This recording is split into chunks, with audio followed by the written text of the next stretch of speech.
अस्सलामुअलैकुम। Graphic D art में खुशामदीद। आज हमारी इलस्ट्रेटर की क्लास नंबर 2 है। लास्ट टाइम हमने फ़र्स्ट क्लास में कुछ बेसिक टूल्स के बारे में समझा था, कुछ इलस्ट्रेटर की डिटेल्स के बारे में समझा था। आज कुछ मज़ीद टूल्स के बारे में समझते हैं। लास्ट टाइम हमारी जो क्लास थी उसमें हमने देखा था सिलेक्शन टूल के बाद देखा था डायरेक्ट सिलेक्शन। इसके अलावा हैंड टूल, ज़ूम टूल यानी कि जो पेज को ज़ूम करता है, हैंड टूल पेज को मूव करता है।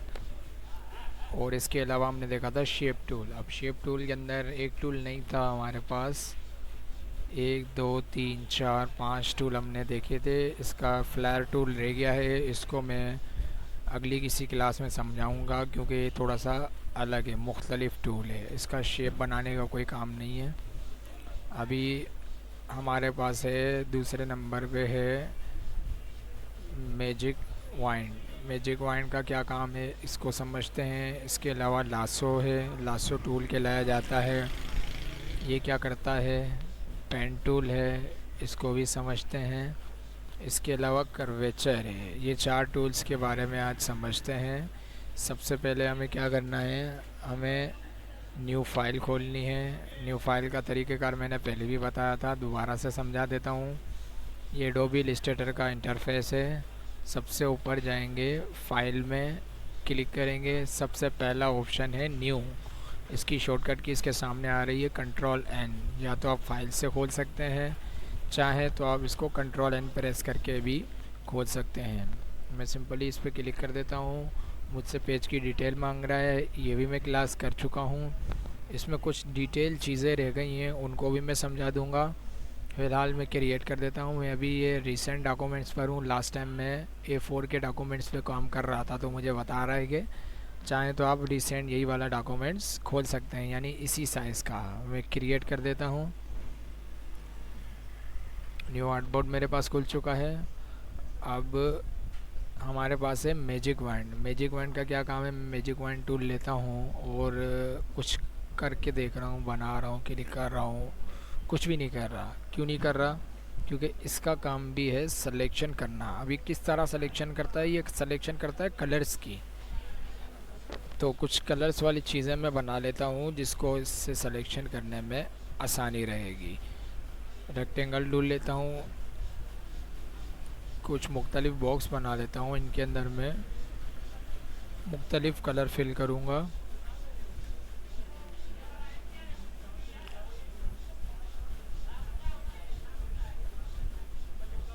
अभी ये कलर्स में ऐसे ही फिल कर रहा हूँ। जो ये कलर का पैनल है, ये कहाँ से आ रहा है और इससे क्या काम किस तरह किया जाता है, इसको हम आगे चल के सीखेंगे। ये थोड़ी सी एडवांस क्लास होगी हमारी। अभी बेसिकली मैं सिर्फ मैजिक वाइंड समझाने के लिए इसके अंदर कलर फिल कर रहा हूँ। तो इसके ऊपर अगर कोई फोकस करने की फ़िलहाल ज़रूरत नहीं है, आगे क्लास में आएगा, उसको डिटेल में समझेंगे। मैं इन सबको सेलेक्ट करके एक बार इनकी डुप्लीकेट कर लेता हूँ ताकि मेरे पास सबकी 2 2 3 3 कॉपियाँ हो जाएं। अभी मेरे पास जैसे सियान है, यानी कि स्काई ब्लू कलर है, इसकी 3 कॉपियाँ आ गई। येलो की 3 कॉपियाँ हैं।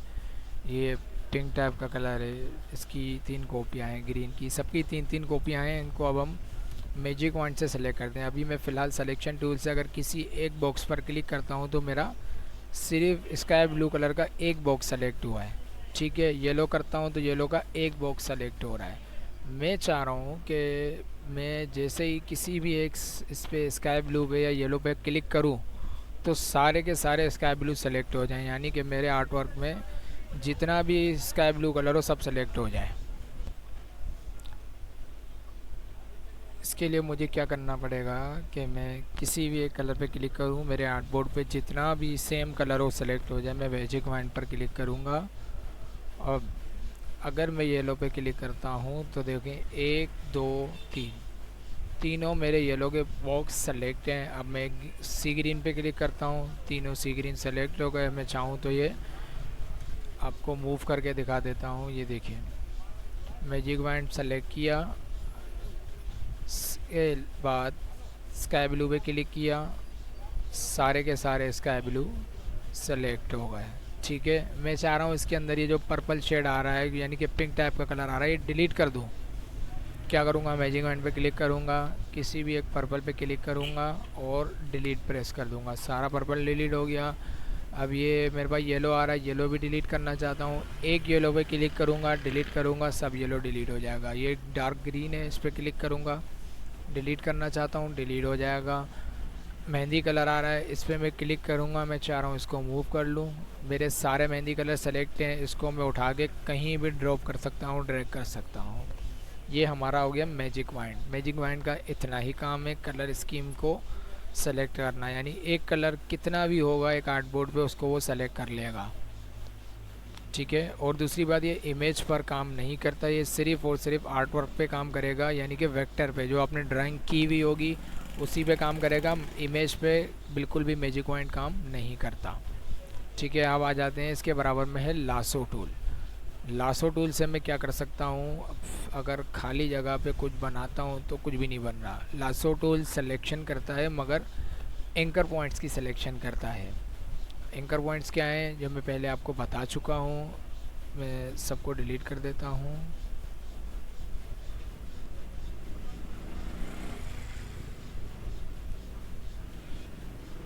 थोड़ा सा जूम करके दिखाता हूँ। अभी मेरे पास एक ऑब्जेक्ट है, ठीक है, इसके अंदर 4 कॉर्नर हैं, 1 2 3 और 4, ये चारों होते हैं एंकर पॉइंट्स। ये देखिए, मैं कर्सर को जब इसके करीब लेके जाऊंगा ना, डायरेक्ट सिलेक्शन टूल लेता हूँ, बिल्कुल एंकर पॉइंट के ऊपर जब मैं कर्सर को लाता हूँ तो ये छोटा सा लिखा हुआ आ रहा होता है एंकर पॉइंट। ये कहलाया जाता है एंकर पॉइंट। 1 2 3 4, ये चारों एंकर पॉइंट है। अब मुझे कोई एक एंकर पॉइंट सेलेक्ट करना होता है, मैं क्या करता हूँ, डायरेक्ट सिलेक्शन टूल लिया, एक एंकर पॉइंट सेलेक्ट हो गया मेरा। ठीक है, दूसरा चाहता हूँ तो दूसरा सेलेक्ट हो गया। 2 सेलेक्ट करना चाहता हूँ तो इस तरह मैं सेलेक्ट कर सकता हूँ। मगर ये क्या करता है, डायरेक्ट सिलेक्शन एक बॉक्स की शक्ल में, यानी कि स्ट्रेट लाइन में सिलेक्शन बनाता है। या तो मैं ये स्ट्रेट सिलेक्शन कर सकता हूँ, ये कर सकता हूँ, या इन चारों को सिलेक्शन कर सकता हूँ। ठीक है, मैं ये चाह रहा हूँ कि मैं बिल्कुल अपने माउस की मदद से, अब माउस की डायरेक्शन से कैसे सिलेक्शन करेंगे इसको भी थोड़ा सा समझ लेते हैं। इसके लिए मैं एक आर्ट वर्क बना लेता हूँ, सिंपल सा कुछ भी बना लेता हूँ।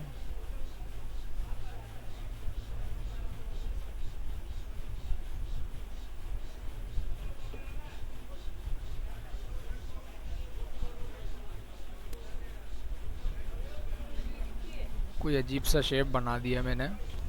ठीक है, अब इसके अंदर एंकर पॉइंट कितने हैं ये देखते हैं। 1 2 3 4, 4 एंकर पॉइंट हैं। अब डायरेक्ट सिलेक्शन से इसको हम इस तरह सेलेक्ट कर सकते हैं, एंकर पॉइंट सेलेक्ट हो गया है। ठीक है, अब लासो टूल से एंकर पॉइंट को सेलेक्ट करने का तरीका क्या है, लासो टूल लेंगे और जहाँ एंकर पॉइंट है वहाँ पे एक छोटा सा सर्कल बनाएंगे। एंकर पॉइंट सेलेक्ट हो गया, मैं इसको कीबोर्ड में एरो से मूव करके दिखा रहा हूँ आपको। ठीक है,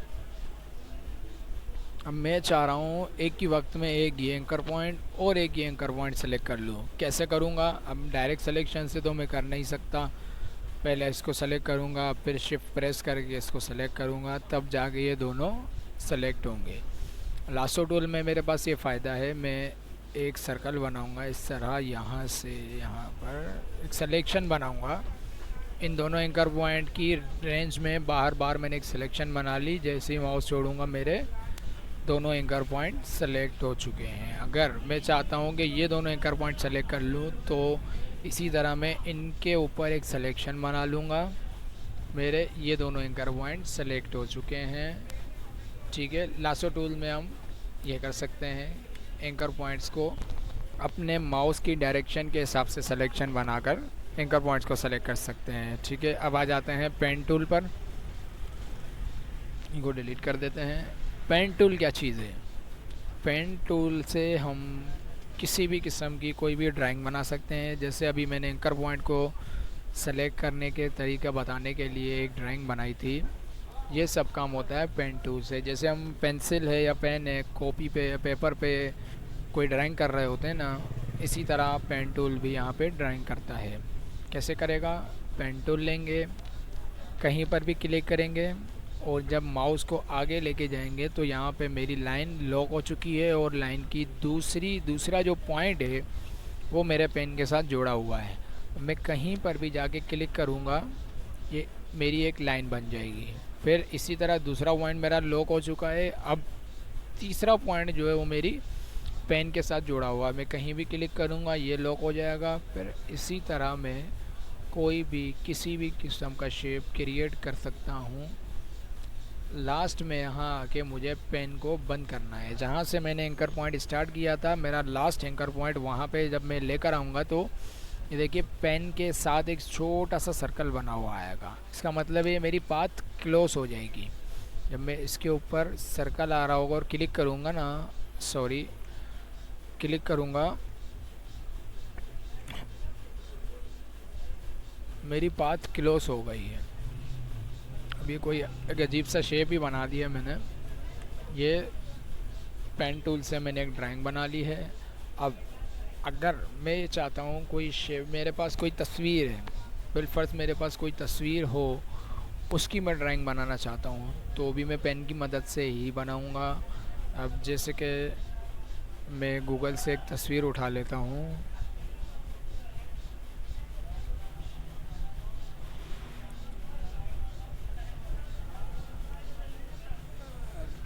एप्पल, ये इस तस्वीर को मैं अपने पास सेव कर लेता हूँ एप्पल के नाम से। वापस आ जाते हैं इलस्ट्रेटर पर। अब यहाँ पे तस्वीर को फ़िलहाल मैं ऐसे ही प्लेस कर देता हूँ, फिर जब कोई इमेज की क्लास आएगी उसमें मैं आपको डिटेल में बताऊँगा कि तस्वीर को किस तरह लाया जाता है। अभी ये मेरे पास इमेज है, इसको मैं जितना जूम करूँगा ना, ये देखिए इसके एजेस मुझे नज़र आ रहे हैं, बिल्कुल क्लियरेंस नहीं है इसके अंदर। मैं ये चाह रहा हूँ कि ये एप्पल जो है इसी तरह ये बन तो जाए मगर बिल्कुल सही हो, वेक्टर बेस पे हो। ये वेक्टर बेस नहीं है। अभी मैं ना इसके अंदर कलर डाल सकता हूँ, ना इसके शेप को छेड़ सकता हूँ, कुछ भी नहीं कर सकता क्योंकि ये एक लॉकेट फाइल है, इमेज है और कुछ भी नहीं है। इसके लिए मैं क्या करूँगा, अब इसके ऊपर मैं पेन से ड्राइंग बनाऊँगा। कैसे? एप्पल को तस्वीर को यहाँ पे रख के पेन टूल लेंगे। पेन टूल लेने के बाद हम स्टार्ट करते हैं हमारी ड्राइंग। किस तरह होगी, किसी भी एक कोने से स्टार्ट कर लेते हैं। मैं यहाँ से स्टार्ट कर रहा हूँ। और दूसरी चीज़, मैं स्टार्ट करते वक्त ये देख लूँगा मेरी जो लाइन का कलर है ये फिल होता है, ये लाइन होती है, ठीक है। मेरी जो लाइन आउटलाइन है ना, जो मैं ये पेन से बनाऊँगा, इसका कलर क्या रखा हुआ है मैंने, ये मुझे देखना ज़रूरी है। अगर ब्लैक में, ये जैसे मेरा ये इमेज ब्लैक है, इसी के ऊपर ब्लैक आउटलाइन चलाऊंगा पेन की तो वो मुझे नज़र नहीं आएगी, थोड़ी सी प्रॉब्लम क्रिएट करेगी। इसलिए अभी फ़िलहाल इसके अंदर ग्रीन टाइप रखा हुआ है, ठीक है, मुझे आराम से नज़र आएगा। ओके, मैं अपनी ड्राइंग स्टार्ट कर लेता हूँ। यहाँ पर क्लिक किया। अब यहाँ पर अगर मैं क्लिक कर देता हूँ तो ये सीधी सीधी लाइन बन गई है। मैं चाह रहा हूँ कर्व होनी चाहिए, तो मैं क्या करूँगा, क्लिक करके, क्लिक को छोड़ूंगा नहीं, माउस के बटन को क्लिक करके दबाकर अपने माउस को नीचे की तरफ ड्रैग करूँगा। जब मैं ड्रैग करूँगा तो मेरी लाइन के अंदर कर्व बनना शुरू हो जाएगा। और जब मैं कर्व बना लूँगा उसके बाद मैं माउस को रिलीज़ कर दूँगा। जब रिलीज़ कर दिया, अब ये देखिए मेरे पास दूसरा पॉइंट पेन के साथ जुड़ा हुआ है मगर वो कर्व हुआ हुआ आ रहा है। अब मैं चाह रहा हूँ ये बिल्कुल सेट हो जाए, तो जहाँ मैंने पहले के बाद दूसरा पॉइंट लगाया है यहाँ पे मैं एक बार क्लिक करूँगा। मेरे ये दोनों हैंडल्स जो आ रहे हैं ना साइडों के, ये ख़त्म हो जाएंगे। अब मेरी लाइन हो गई बिल्कुल सीधी। इसी तरह मैं थोड़ा सा आगे चलूँगा और अपने माउस को अब ऊपर की तरफ, याद रखिएगा जहाँ कर्व करना है उसकी दूसरी साइड पर माउस को आपने ड्रैग करना है। अगर मैं इसको नीचे ड्रैग करूँगा तो ये ऊपर की तरफ कर्व बनाएगा, और ऊपर ड्रैग करूँगा तो ये नीचे की तरफ कर्व बनाएगा, ठीक है।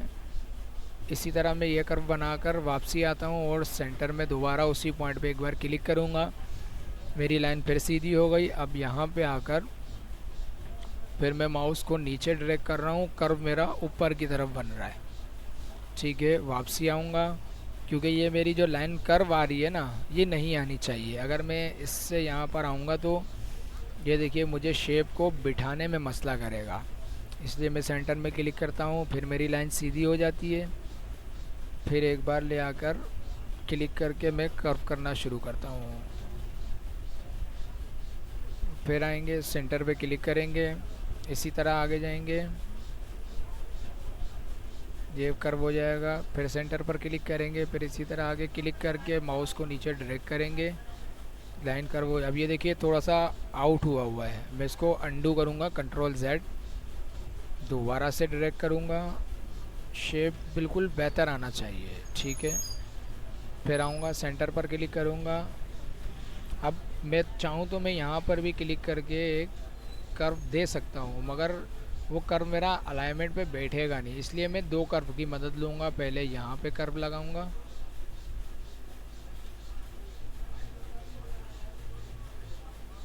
फिर एक कर्व यहाँ पे लगाऊँगा।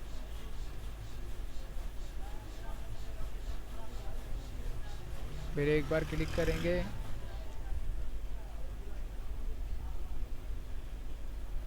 फिर इसी तरह सेंटर पर क्लिक करेंगे। अब लास्ट है, अब पाथ को क्लोज़ करना है। पाथ को क्लोज़ करते वक्त भी क्लिक नहीं करना, क्लिक करके माउस को ड्रैग करेंगे ताकि कर्व बनकर पाथ क्लोज़ हो जाए। ऑलराइट, मेरा कर्व काफ़ी है। अब अगर ये मसला आ रहा है, ज़रूरी नहीं आप अंडू करके दोबारा कर्व बनाए। ये जो हैंडल आ रहा है ना, इस हैंडल से आप अपनी पाथ को सेट कर सकते हैं। कैसे करेंगे?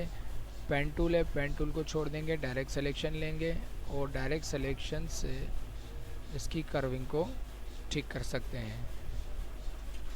अब ये पत्ता बना हुआ है, पत्ते को भी सही कर लेते हैं। पेन टूल लेते हैं, एक साइड पे क्लिक करेंगे, फिर दूसरी साइड पे क्लिक करेंगे, कर्व बनाएंगे, कर्व बन गया। इसी तरह पाथ को डायरेक्ट क्लोज करेंगे और हल्का सा कर्व कर देंगे। ठीक है, अब मैं अपने इमेज को इसके नीचे से हटाकर दिखाता हूँ कि मेरा एप्पल तैयार है। अब एप्पल की आउटलाइन तैयार हो गई है। मैं इसके अंदर कोई भी बिलफर्स कलर फिल कर देता हूँ, कुछ भी कर सकता हूँ। ठीक है, ये इमेज थी, इसको ना मैं आउटलाइन लगा सकता था ना कलर दे सकता हूँ, मैं इसको कुछ भी नहीं कर सकता। और सबसे मेन चीज़, इसको मैं जूम कर रहा हूँ। अब इन दोनों में देखिए कितना फ़र्क है, इनको मैं बिल्कुल जूम करके बता रहा हूँ। इसकी एजेस बिल्कुल क्लियर हैं क्योंकि ये वेक्टर बेस है, ये ड्राइंग बना हुआ है और ये इमेज है। ठीक है ना, इस पर मैं आउटलाइन नहीं लगा सकता, कलर नहीं कर सकता। और जो मैंने ख़ुद बनाया है, पेन टूल की मदद से बनाया है, इसकी आउटलाइन देखें ग्रीन लगी हुई है। मैं चाहूँ तो आउटलाइन का कलर भी चेंज कर सकता हूँ, इसके ऊपर मैं कोई भी काम कर सकता हूँ। ये मेरी फ़ाइल बन गई ओरिजिनल। ठीक है, पेन टूल का काम एक तो ये हो गया। इसी तरह चलते हैं पेन टूल के अंदर क्या है, ऐड एंकर पॉइंट्स। ठीक है, अब ये मैंने शेप बनाया है, मेरे पास इसके अंदर कितने एंकर पॉइंट हैं मैं पहले ये देखता हूँ। डायरेक्ट सिलेक्शन टूल लिया, एप्पल को सेलेक्ट किया। अब ये देखिए छोटे छोटे एंकर पॉइंट्स बता रहा है, 1 2 3 4 5, इस तरह एंकर पॉइंट्स बता रहा है। अब अगर मुझे इसके अंदर मज़ीद एंकर पॉइंट्स ऐड करने हैं, मज़ीद इसकी कोई सेटिंग करनी हो, जैसे कि मुझे यहाँ से थोड़ा सा कर्व और करना था, या इसको यहाँ से बाहर करना था और यहाँ से थोड़ा सा अंदर करना था, तो यहाँ पे एक एंकर पॉइंट की ज़रूरत पड़ रही है। तो मैं क्या करूँगा, पेन टूल के अंदर जाऊँगा, दूसरा टूल है ऐड एंकर पॉइंट्स, इसकी शॉर्टकट की आ रही है प्लस। ठीक है, मैं इस टूल की मदद से यहाँ पर आकर अपनी पाथ पर एक क्लिक कर दूँगा। जैसे ही मैं क्लिक करूँगा मेरा एक एंकर पॉइंट ऐड हो जाएगा, इसके दोनों हैंडल शो कर रहा है। डायरेक्ट सिलेक्शन टूल लूँगा, एंकर पॉइंट को सेलेक्ट करके मूव करना शुरू कर दूंगा और हैंडल की मदद से इसकी कर्विंग सेट कर सकता हूँ। ठीक है, अभी शेप तो खैर मैंने ख़राब कर दिया है, मगर सिर्फ समझाने के लिए था कि एंकर पॉइंट को मज़ीद ऐड करना चाहो तो आप कहीं भी एक एंकर पॉइंट लगाकर ऐड कर सकते हैं। अब ये इसके अंदर मैंने इतने सारे एंकर पॉइंट ऐड कर दिए। अगर यहाँ पे देखिए यहाँ से यहाँ तक कोई एंकर पॉइंट ऐड नहीं है, ठीक है, अगर मैं इस पाथ को मूव करता हूँ तो मेरी ये पाथ पूरी मूव हो रही है, पूरी मूव हो रही है। मैं ये चाह रहा हूँ मेरी ये पाथ आधी मूव हो, तो इसके लिए मुझे एक एंकर पॉइंट यहाँ पर ऐड करना पड़ेगा। उसके बाद जाकर मैं इस पाथ पे क्लिक करूँगा। अब मूव कर रहा हूँ तो मेरी पाथ आधी मूव हो रही है, यहाँ पर लॉक हो चुकी है क्योंकि यहाँ भी एक एंकर पॉइंट ऐड हो गया है। अगर एंकर पॉइंट को रिमूव करना चाहता हूँ, मैंने ज़्यादा एंकर पॉइंट लगा दिए हैं या ये नहीं चाहिए था, ये भी नहीं चाहिए, ये भी नहीं चाहिए, कोई एंकर पॉइंट डिलीट करना है, तो इसी पेन के अंदर एक टूल दिया हुआ है डिलीट एंकर पॉइंट। शॉर्टकट की आ रही है इसकी माइनस। डिलीट एंकर पॉइंट पर क्लिक करेंगे और किसी भी एंकर पॉइंट पर एक क्लिक करेंगे, एंकर पॉइंट ख़त्म होना शुरू हो जाएंगे।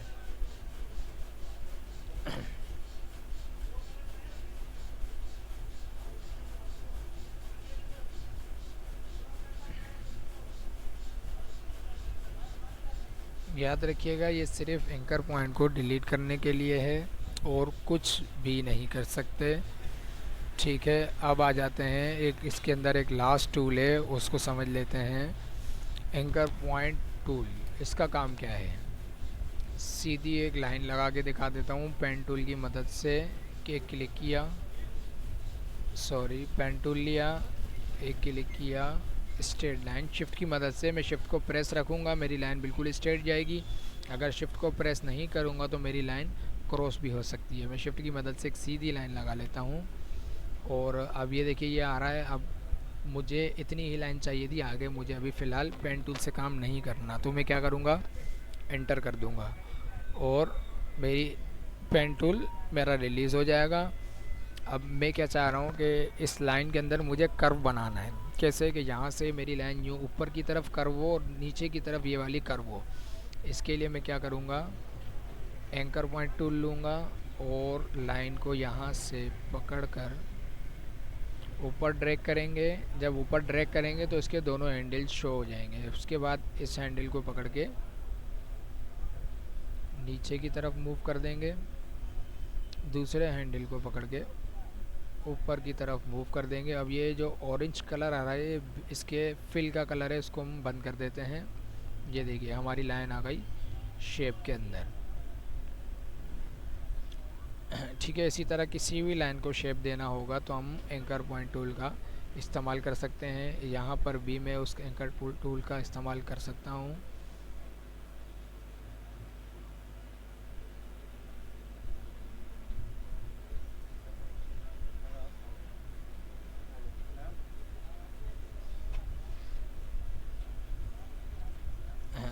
आज की क्लास के लिए इतना काफ़ी है। आज हमने मैजिक वाइंड, लासो टूल और पेन टूल के अंदर ये सारे जो 4 टूल आ रहे हैं, इन चारों टूल्स को समझा है। इंशाल्लाह अगली क्लास में मज़ीद मालूमात के साथ मिलेंगे, मज़ीद डिटेल्स के साथ कुछ टूल्स को फिर सीखेंगे। मिलते हैं अगली क्लास में।